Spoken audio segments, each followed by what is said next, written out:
வந்து அவ்வளோ பெரிய ராஜ இதையும் விட்டுட்டேன், அரசவையை விட்டுட்டேன், என்னோட இந்த குடும்ப வாழ்க்கையும் விட்டுட்டேன். எப்படி குருநாதர் இப்படி ஒரு பேர் சொல்கிறாரு எனக்குன்னு அவர்னால் தாங்க முடியல.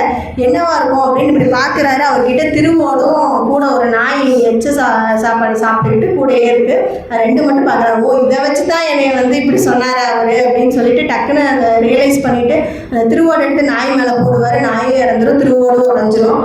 அதை பயன்படுத்த முடியாத மாதிரி அந்த நாய்க்கு வந்து அது வந்து தான் வந்து திருப்பியும் மோட்சம் கிடச்சி அடுத்த பிறவியில் வந்து காசிராஜாவுக்கு வந்து மகளா பிறப்பாங்க. ஞானவல்லின்னு பேர் வச்சு காசிராஜாவுக்கு வந்து மகளா பிறப்பாங்க. அந்த அவங்க வந்து இப்படியே காலம் போகுது. அவங்களுக்கு வந்து எப்படி மோட்சம் கிடச்சிதுன்னா, அந்த நாய்க்கு எப்படி மோட்சம் கிடச்சிது அப்படின்னா, இவங்க வந்து 2 பேருமே சாதுக்கள் இல்லையா, 2 பேருமே சித்தர்கள். இவங்களோட எச்சில் சாதம் சாப்பிட்டதுனால அவங்களுக்கு வந்து ஒரு மோட்சம் கிடச்சிது. அவங்க ஒரு நல்ல இதில் அடுத்த நெக்ஸ்ட் பிறவி எடுத்துட்டாங்க. இதெல்லாம் முடிஞ்சதுக்கு அப்புறமேட்டு இப்படியே கொஞ்ச நாள் வாழ்க்கை போகும் அவங்களுக்கு. எல்லாம் அப்படியே போயிட்டுருக்கோம். திடீர்னு கொஞ்சம் வருஷங்கள் ஆனதுக்கப்புறமே என்ன ஆகும்னா, ஒரு காசிராஜா வந்து ஒரு பெண்ணை கூட்டிகிட்டு வந்து இந்த மாதிரி வந்து இது வந்து என்னோடய பெண்ணுங்க அப்படின்னு சொல்லுவார். பத்திரகிரியாருக்கு ஒன்றுமே புரியாது. சரிங்க, என்ன செய்யணும் அப்படிம்பாங்க. இவங்களுக்கு வந்து திருமண வயசு ஆகிடுச்சு. நான் வந்து திருமணம் பண்ணுறதுக்கு வரலாம் பார்த்தேன், ஆனால் வந்து அவங்க வந்து ஒத்துக்க மாட்டேங்கிறாங்க. அவங்க வந்து உங்களை இதை திருவிடைமருதூரில் இருப்பார் பத்திரகிரியார், அவரை நான் போய் பார்க்கணும் அப்படின்னு சொல்கிறாங்க. அந்த சாது வந்து நான் போய் பார்க்கணும்னு சொன்னாங்க. நான் தான் கூட்டிகிட்டு வந்தேன் அப்படின்னு சொல்லுவாங்க. அதை பார்த்துனே இவருக்கு ஒன்றுமே புரியாது. இன்னத்துக்கு இவங்க யார் எதுக்கு வந்திருக்காங்க அப்படின்னு சொல்லி திருன்னு முடிப்பார். அப்போ நடந்த ஏதாவது உங்களுக்கு ஏதாவது சம்பவம் ஞாபகம் இருக்கா? கிளாஸில் நீங்கள் கேட்டது என்ன சொல்லியிருப்பாரு, என்ன அந்த கான்வர்சேஷன் எப்படி இருந்துச்சுன்னு சொல்லுங்க. ஆமாம், நான் தெரிஞ்சதே சொல்லிட்டு இருக்கும்போது போர் அடிச்சிருங்களா? தெரிஞ்சதே சொல்லிட்டு இருக்கும்போது போர் அடிச்சிருவோம்.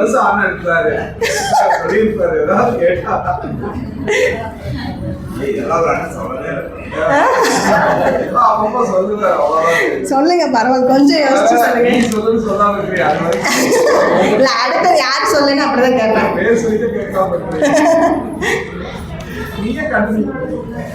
ஓகே, எதாவது ஞாபகம் இருக்கீங்களா?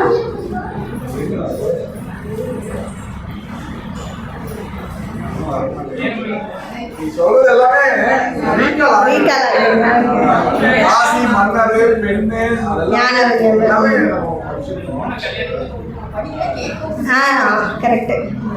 அதுவும் வேற ஏதாவது சொல்லுங்க. வந்துட்டு இருக்கோமா?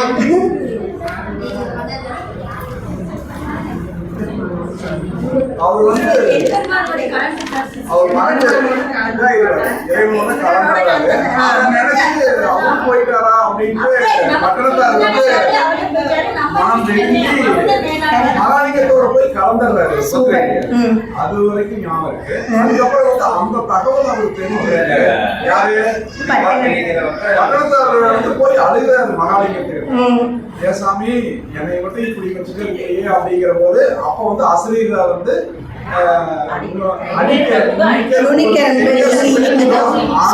உனக்கு கிடைக்கும் அப்படிங்கிற போது அது வந்து அவர் திருவெற்றியூர் போய் அந்த மணல் கடல குழந்தைகள் விளையாட்டு இருக்கிற இடத்துல வச்சு அதுதான்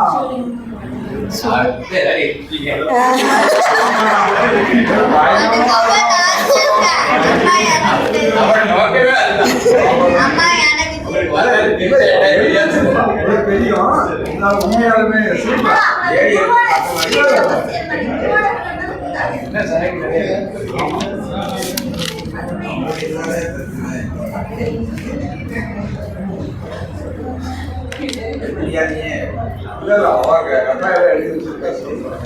அதாவது திருவடி நாய் நான் அப்படின்னு சொல்லிட்டு அந்த பெண் வந்து சொல்றாங்க. ரொம்ப கரெக்டாக அவங்க எல்லாமே கதையை முடிச்சிட்டாங்க. இப்போ நான் என்ன சொல்றதுன்னு எனக்கு தெரியல. சுரேஷன் முக்கால்வாசி முடிச்சிட்டாரு. இருந்தாலும் பரவாயில்ல, தெரியாதவங்களுக்கு கொஞ்சம் சின்ன டீட்டெயில் கொடுக்குறேன். ஷார்ட்டாக முடிச்சிடுறேன். ரொம்ப போர் அடிச்சுன்னா சொல்லுங்க. இப்போ வந்து அவங்க ஞானவல்லி அம்மையார் வந்து வராங்க. இவர் பத்திரகிரியாருக்கு வந்து ஒன்றுமே புரியல. யார் இவங்க, இந்த பொண்ணு யார் அப்படின்னு சொல்லிட்டு கேட்டவுடனே திருவடி நாய் நான் அப்படின்னு சொல்கிறாங்க. அதாவது இத்தனை அப்புறம் தான் அவருக்கு புரியுது, இது கூட பந்த பாசமாக வருமா, அடுத்த பிறவியில் கூட வந்து இப்படி வந்து இந்த சாப்பாடு தானே போட்ட, அது எச்சில் சாப்பாடு தானே போட்ட, ஐயோ என்ன குருநாதா ஏன் இப்படி சோதிக்கிற, ஆண்டவா ஏன் இப்படி சோதிக்கிறேன்னு அவருக்கு தாங்க முடியல.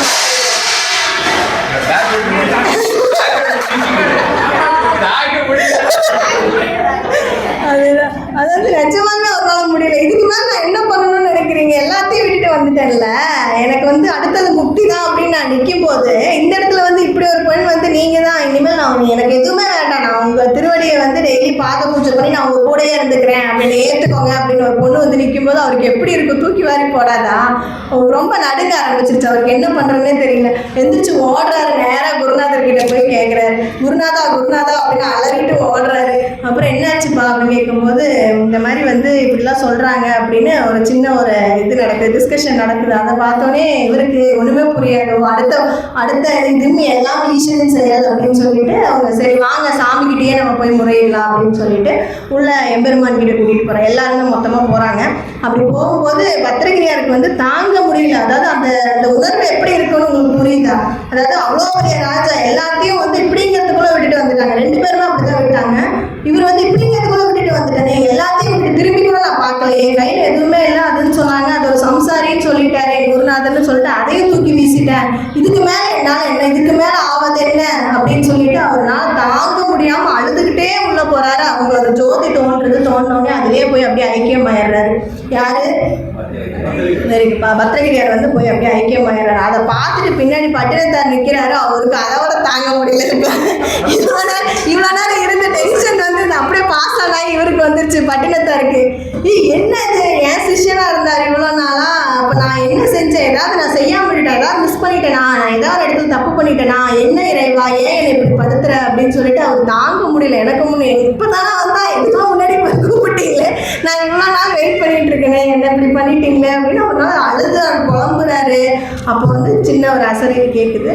அதாவது வந்து நீ வந்து இன்னும் திருத்தலங்கள் போய் வழிபாடு செய்ய, அந்த இடத்துல நீ எந்த திருத்தலத்தில் வந்து போய் நீ செய்யும்போது உனக்கு கையில் கரும்பு கொடுக்குற, அந்த வந்து கரும்பு வந்து அந்த மேல் கரும்பு எப்பவுமே இனிக்காது.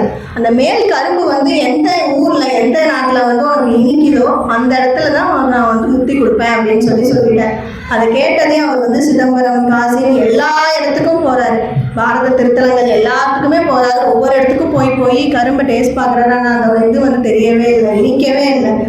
நுனிக்கரும்பு வந்து அடிக்கரும்பு தான் யூஸ்வலாகவே இனிக்கும். ஆனால் அந்த நுனிக்கரும்பு வந்து இனிக்காது. அவருக்கு எங்கேயுமே இனிக்கல. சுற்றி வராரு. கடைசியில் சென்னையில் வந்து திருவெற்றியூர் அப்படிங்கிற ஒரு ஊர் இருக்குது. அங்கே வந்து போகிறாரு. அந்த உள்ளே என்ட்ராகி கரும்பை கடிச்சு பார்த்தோன்னே இனிச்சோடனே அவருக்கு கொல்லலை. ஐயோப்பா தப்புச்சேன்டா, இதோட முடிஞ்சது என்னோட பயணம் அப்படின்னு, இதுக்கு மேலே நான் என் சாமிகிட்ட போயிடுவேன் அப்படின்னு அவருக்கு அவ்வளோ சந்தோஷம். அவருக்கு தாங்க முடியாத சந்தோஷம். அப்படியே உள்ளே போகிறாரு. அந்த ஊருக்குள்ளே என்ட்ரானே கடல் வந்து பக்கத்தில் இருக்குது. அதுக்கு ஆப்போசிட்டில் வந்து குழந்தைங்கள்லாம் விளையாடிட்டு இருக்காங்க. மீனவ குழந்தைங்கள்லாம் விளையாடிட்டு இருக்காங்க. அவங்க விளையாடிட்டு இருக்காங்க. அதை பார்த்து நானும் என்னையும் உங்கள் கூட விளையாட்டுக்கு சேர்த்திட்டோங்க அப்படின்னு சொல்லி கேட்குறாங்க. அப்புறம் தாத்தா என்ன உங்களே அப்படின்னு அவங்க ஃபஸ்ட்டு ரொம்ப யோசிக்கிறாங்க. இவருக்கு தான் சித்து விளையாட்டு நிறையா தெரியுமே. உடனே மண் எடுக்கிறாரு. மண் எடுத்து சித்து விளையாட்டு பண்ணி அதை வந்து சர்க்கரையாக மாற்றிட்டாரு. அதெல்லாம் குழந்தைங்களுக்கு கொடுக்குறாரு, ஸ்வீட்டாக மாற்றி. அப்புறம் லட்டு வர வச்சு கொடுக்குறாரு. அப்புறம் அதே மாதிரி விளையாடிட்டே இருக்காரு. அப்புறம் ஒரு கூடை இருக்குது. சரி நம்ம எல்லாம் விளையாடலாம் அப்படின்னு, கண்டிப்பாக விளையாடலான்னு எல்லாம் குதிக்க ஆரம்பிச்சிருச்சுங்க. ஸோ ஒரு இது மூடாக்கு போடுற மாதிரி ஒரு கூடை இருக்குது. அதை எடுத்து என்னை வந்து உள்ளே வச்சு மூடிடுங்க. மூணா நீங்கள் வந்து போய் பாருங்கள், நான் வந்து ஒரு இது பண்ணுறேன், மேஜிக் பண்ணுறேங்கிற மாதிரி சொல்கிறாரு. உடனே விளையாட்டுக்கு நாங்களும் ரெடி அப்படின்னு சொல்கிறாங்க. அப்படியே உள்ள அடியில் போய் உட்காந்துக்கிறாரு. ஒரு கூடை எடுத்து மூடுறாங்க. ஃபஸ்ட்டு டைம் மூடும்போது வேறு எங்கேயோ இருந்து எழுந்திரிச்சு வராரு. அப்புறம் அங்கே பாருங்க அப்படின்ட்டு வராரு. உடனே குழந்தைங்களுக்கு ஒரே குஷியாக இருக்குது. தாத்தா வந்துட்டாரு அப்படின்னு சொல்லிட்டு போகிறாங்க. அதே மாதிரி இன்னொரு தடவை பண்ணுங்க அப்படின்னு சொல்கிறாரு. இன்னொரு வாட்டி விளையாடலாம். இதாட்டி 2 டைம் விளையாண்டாங்க. 3வது டைம் வந்து வாங்க விளையாடலான்னு சொல்லிட்டு உள்ளே போவார். அதோட அவ்வளோதான். சரி இந்த வாட்டி தாத்தாவை நம்ம விடவே கூடாது, எல்லா பக்கம் போய் தேடுங்க அப்படின்னு குழந்தைங்கள்லாம் விளையாடிட்டு இருக்காங்க. ஆனால் அங்கே திறந்து பார்த்தா அவர் வந்து சிவலிங்கமாக ஸ்ரீலிங்கமாக மாறிடுறாரு. அந்த இடம் இன்னமுமே வந்து திருவெற்றியூரில் சென்னையில் வந்து லிங்கமாக பிரதிஷ்டை பண்ணி அதுக்கப்புறம் ஊர் மக்கள் குழந்தைங்களாம் போய் சொல்லிடுறாங்க, இந்த மாதிரி ஒரு தாத்தா வந்தார் விளையாடினாரு, அவர் வந்து லிங்கமாக மாறிட்டாருன்னு. அதுக்கப்புறம் எல்லாரும் வந்து அவரோட இறைவனோட ஒன்றை கலந்து லிங்கமாகவே மாறினதோட இவ்வளோ நாள் வெயிட் பண்ணாங்கல்ல, அவருக்கு ஏதாவது கொடுக்கணும்ல, சாமி பாருங்க எவ்வளோ கஷ்டப்படுறதுனால ஏதாவது பண்ணிடுறாருல்ல, அந்த மாதிரி வந்து லிங்கமாகவே ஒரு மாற்றிட்டு அங்கே வந்து இன்னமும் அந்த கோயில் வந்து திருவெற்றியூரில் பட்டினத்தாரோட சமாதின்னு சொல்லக்கூடாது, திருக்கோயில்னு சொல்லலாம். சமாதின்னு அதை சொல்கிறதுக்கு இல்லை, கரெக்டாக அது வந்து திருக்கோயில் லிங்கமாகவே மாறினதுனால அந்த திருக்கோயில் வந்து இன்னும் இயங்கிட்டு இருக்கு. இப்போ வந்து ஒரு சின்ன ஒரு இது மட்டும் நான் படித்து காமிக்கிறேன். இதிலிருந்து அதாவது இவங்க 2 பேர்த்தோட இணைச்ச ஒரு நிகழ்வு இருக்குது இல்லைங்களா? இப்போ தெரியுதா கழுமரம் எரிந்தது அப்படிங்கிறது எவ்வளோ இம்பார்ட்டண்டான ஒரு நிகழ்வுன்னு. ஏன்னா 2 பேர்த்துக்கும் முக்தி கிடைச்சிது. குரு சிஷ்ய உறவு, அங்கிள் சொன்ன எல்லா டாபிக்குமே கவர் ஆயிடுச்சு. குரு சிஷ்ய உறவு வந்துச்சு. அடுத்த பிறவியில் நம்ம பண்ணுற இந்த சின்ன ஒரு விஷயம் அடுத்த பிறவியில் நமக்கு எப்படி கண்டினியூ ஆகுங்கிறது சாமி சொல்லி காமிச்சிட்டாரு. ஸோ இதுக்கு மேலே எல்லாத்தையுமே டச் பண்ணிட்டாங்க. இவ்வளோ செல்வந்தராக இருந்தார். இவருக்கு வந்து செல்வம் அதிகமாக இருக்குங்கிற ஒரு செருக்கு இருந்தது பட்டினத்தாருக்கு. அதை விட அது நிலையானது, நான் நிலையற்றது அப்படிங்கிறத உணர வச்சார் இறைவன். அதே மாதிரி பத்ரகிரியாருக்கு வந்து ராஜ்யம் பெருசு, பதவி பெருசு அப்படின்னு சொல்லி அது ஒரு செருக்கு இருந்துச்சு. அதையும் அந்த இடத்துல உடைச்சிட்டு அவரையும் வந்து ஆட்கொண்டாரு, துறவு வர வச்சாரு. ஸோ எவ்வளோ கஷ்டங்கள் இறைவன் கொடுத்தாலுமே நம்மளுக்கு வந்து ஒரு கடைசியில் வந்து எல்லாம் அந்த பலாப்பழம் ஃபுல்லாக முடிச்சதுக்கப்புறமே உள்ளுக்குள்ள வந்து எப்படி சொல்ல நிற்கிதோ அந்த மாதிரி எவ்வளோ கடுமையாக இருக்கிறாரோ நம்மக்கிட்ட நம்ம அது பயப்பட வேண்டியதில்லை. கண்டிப்பாக அதுக்குன்னு ஒரு ஸ்வீட் எண்டிங் இருக்கும்னு அதுக்கு ஒரு பெஸ்ட் எக்ஸாம்பிள் இதுதான் அப்படின்னு சொல்லலாம். இன்னொன்று வந்து ஒரு சின்ன விஷயம் இதிலிருந்து நம்ம என்ன தெரிஞ்சுக்கலாம். இதில் வந்து நம்ம மரம் எரிந்ததுங்கிறது வந்து ஒரு சாதாரண விஷயமா சொல்கிறோம். அந்த மரத்துக்கு வந்து ஒரு சின்ன விளக்கம் இருக்குது. அதாவது மரம்ங்கிறதே நம்ம வந்து வாழ்க்கை அப்படின்னு சொல்லிட்டு சொல்கிறாங்க. இப்போ அந்த மரம் இருக்குது இல்லைங்களா? அந்த மரம் வந்து அதோட வேர் வந்து நம்முடைய ஆசைகள், சரிங்களா? அதோட தண்டு இருக்கு இல்லைங்க, அது நான் அப்படிங்கிற ஒரு அகங்காரம். அதே மாதிரி கிளைகள் வந்து உறவுகள், சாதனைகள், அதெல்லாமே.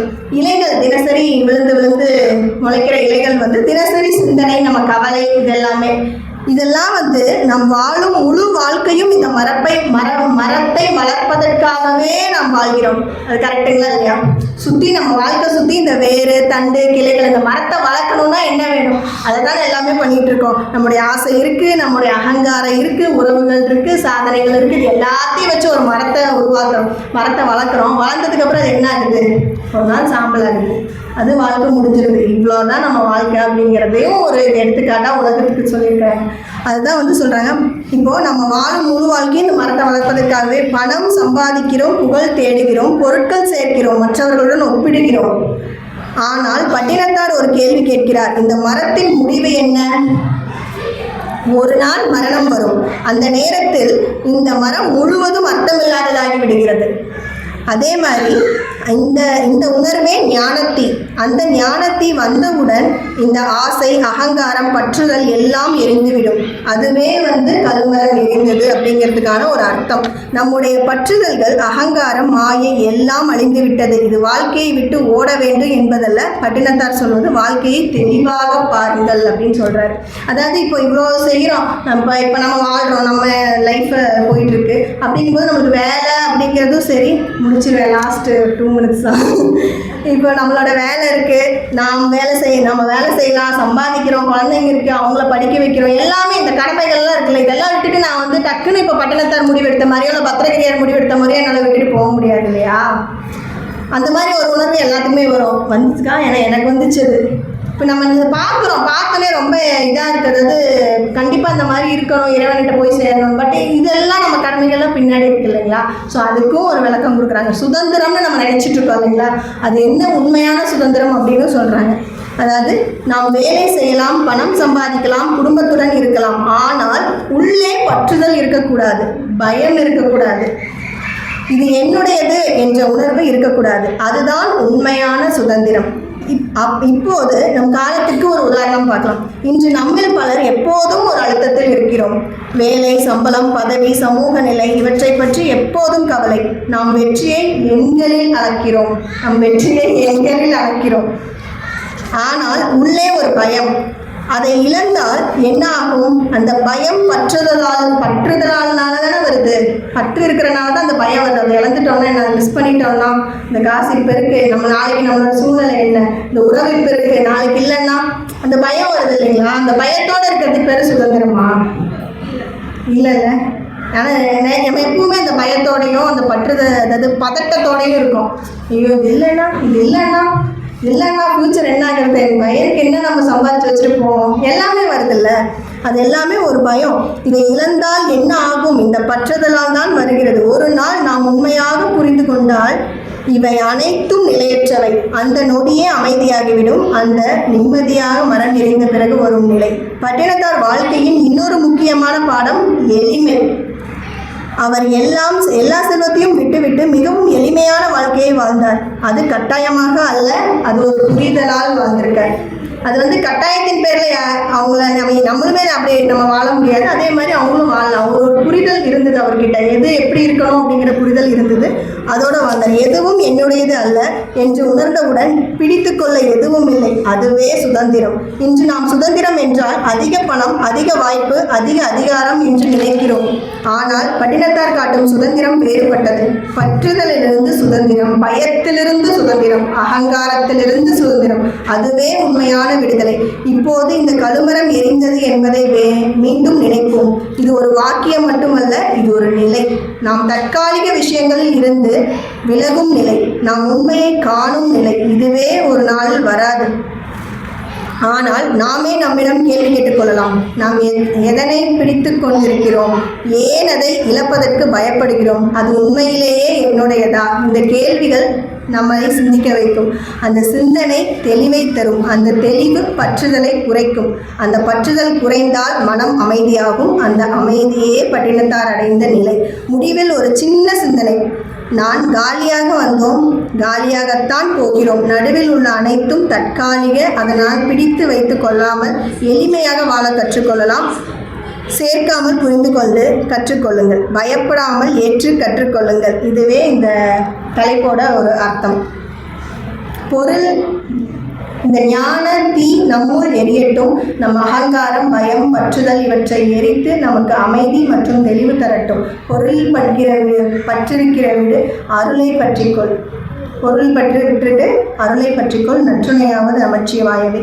கடைசியாக இப்போ நான் முன்னாடி ஆரம்பித்தப்போ ஒரு பாட்டு பண்ண கல்லாப்பிள்ளையும் கருதாப்பிள்ளையும், அது வந்து பட்டினத்தார் எழுதுனது. அதே மாதிரி முடிக்கும் போது அவரோட பாட்டு ஒன்று பாடிடுறேன். பெற்றோர் வைத்த பெயரும் பிணம் என்று மாறுது, விரும்பி அணிந்த துணியும் கந்தல் என்று ஆகுது, பாடுபட்டு சேர்த்த சொத்தும் வாரிசிடம் போய் சேருது, கூடி வாழ்ந்த மனைவி கூடவேவா சாகுது, ஓடியாடி உழைத்த உடம்பு உயிரை விட்டு கிடக்குது, உயிர் கொடுப்பேன் என்றதெல்லாம் ஓமையாக நிற்குது. சொந்தம் என்று சொல்வதெல்லாம் உனக்கு சொந்தமில்லை, சொந்தம் என்று சொல்வதெல்லாம் உனக்கு சொந்தமில்லை. நீ வந்த இந்த உலகில் அவன் தந்த இந்த உடம்பில் சொந்தம் என்பது ஏழடா தங்கி செல்லும் வழிபோக்கனே. இதைத்தான் அவர் வந்து ராஜாவை பார்த்து சொன்னார். எங்கே ஆரம்பித்தேன், எங்கே போய் நிற்க போகிறேன், இடையில என்ன நடந்துச்சு அப்படிங்கிறத சிம்பிளாக சொன்னார். ஸோ அதுதான் இவரோட கடைசி வரியான பாடல். ஸோ நற்றுணையாவது நினைச்சுவார். 11ஆம் நூற்றாண்டு, 11ஆம் நூற்றாண்டில் அவர் வாழ்ந்தார். ரொம்ப நன்றி. அவர்கிட்ட கேள்வி கேட்டார்.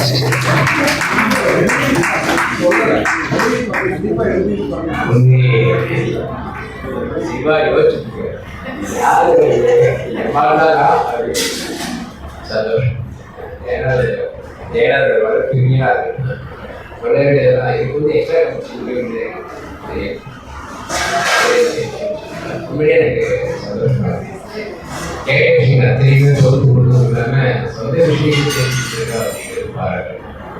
இப்போ 3 மணிக்கு தேநீர் இடைவேளை போட்டோம். 3:10 என்னோட தேநீர் சாப்பிட்டு வரப்போ எல்லாருமே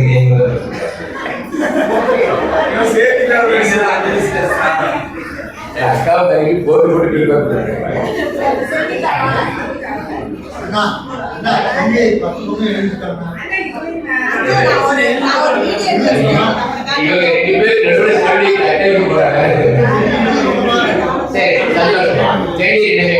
திருமணமாக பேசணும். நான் மத்தியானம் பேசுறதுக்கு ஆளுநர் எடுத்துட்டு பள்ளிக்கும்பி வேலை ஏற்பாடு பண்ணுவோம். சரி சாப்பிடு இல்லை தேடிடா தேடி செப்பரேட் முடிச்சுக்கலாம். ஓகே